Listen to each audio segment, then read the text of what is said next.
The CEO Millionaire sat at the corner table, the clink of fine cutlery blending with the low hum of the restaurant.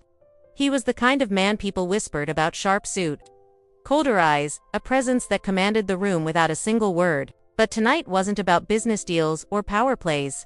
It was about silence, and the ghosts he thought he'd left behind. Just as the waiter placed the main course in front of him, a shadow fell over his plate. He looked up, and saw her. A little girl, no more than 8. Hair tied in a messy ponytail. Big brown eyes staring straight into his soul. But it wasn't her gaze that froze him, it was the faded birthmark on her cheek. One he had seen before, in a life he had buried. And with her first words, his world began to unravel. The restaurant was the kind of place where time seemed to slow down. Dim amber lights hung low from the ceiling, casting warm glows over polished wooden tables.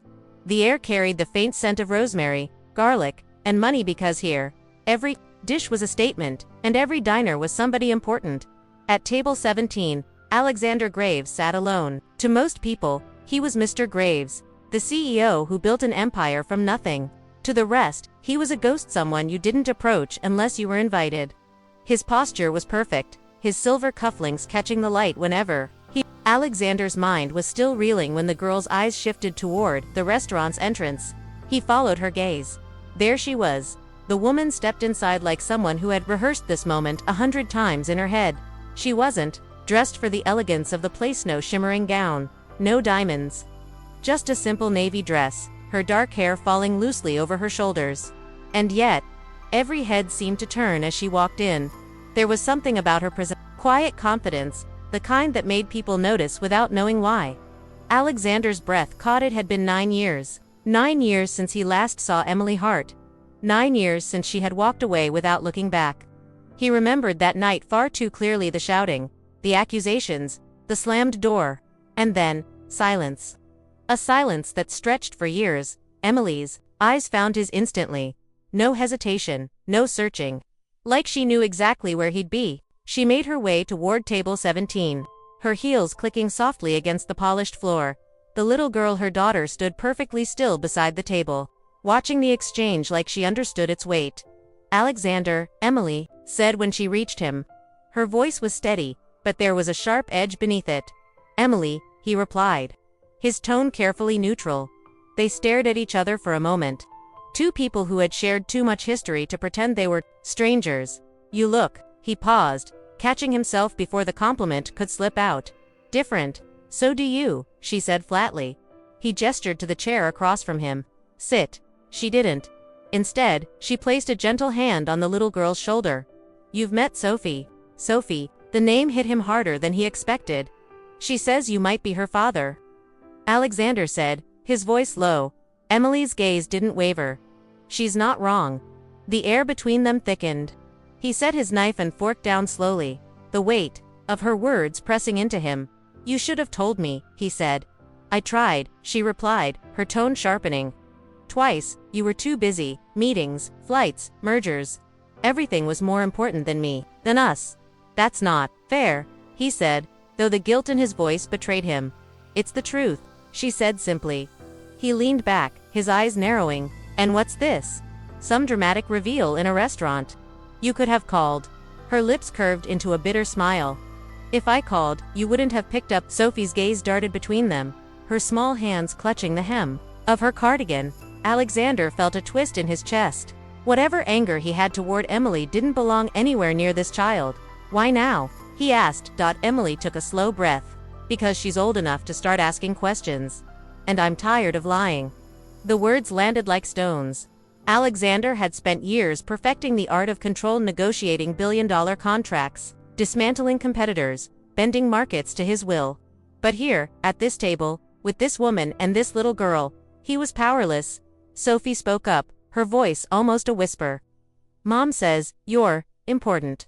Alexander looked at her, meeting those steady brown eyes again. "Your mom exaggerates." "No," Sophie said softly. "She said you're important to me." For a moment, he couldn't speak. Emily finally pulled out the chair and sat down. The three of them sat in silence, the hum of the restaurant returning around them. "You don't have to decide anything tonight," Emily said, "but you needed to see her, to know she's real." Alexander looked at Sophie again, the birthmark, the eyes, the way she sat with quiet composure far beyond her years. He knew then that nothing about his life would ever be the same. Alexander's fingers traced the rim of his wineglass as silence stretched between the three of them.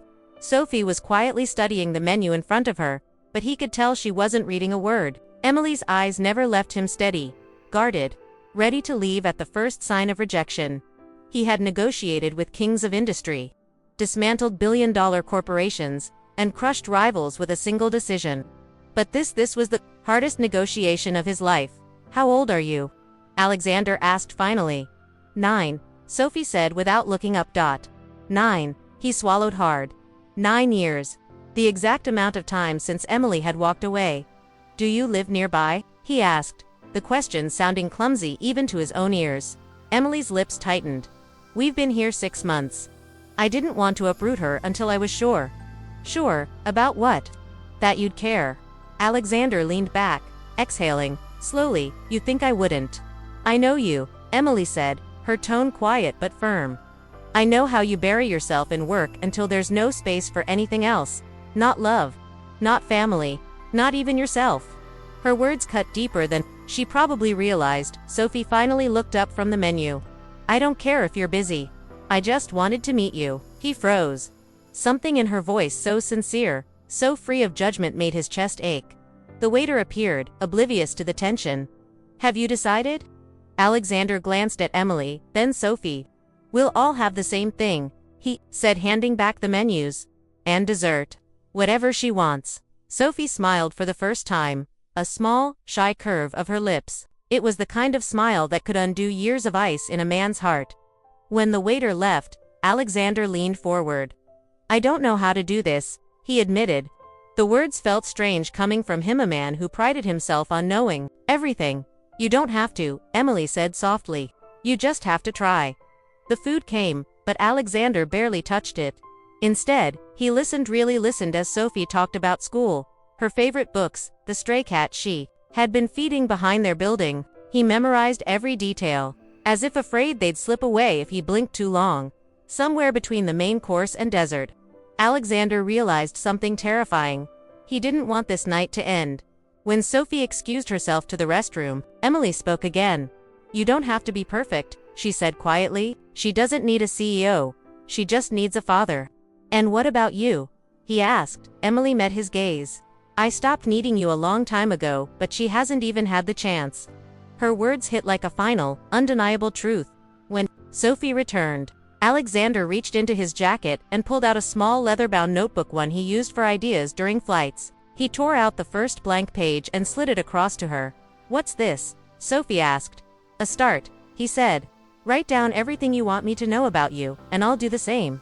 Her eyes lit up, and for the first time all night, Alexander felt something inside him shift. Not the calculated moves of a businessman, something far more dangerous. Hope. By the time they stood to leave, Alexander knew his decision. He wasn't letting her disappear from his life. Not again. At the door, Sophie reached for his hand without hesitation. And Alexander Graves, the man who thought he had everything, realized he'd been missing the one thing he could never buy: family. If this story touched your heart, imagine how many others need to hear it. Somewhere out there, a father, a daughter, or a mother is waiting for their second chance, just like Alexander and Sophie. Don't let this moment fade. Share it. Comment what you would have done if you were in his place. And if you believe in forgiveness, in love found after years of silence, tap that like button. Because sometimes, the smallest act, just reaching out, can change an entire life. Maybe even yours. This isn't just a story. It's a reminder that family is worth fighting for.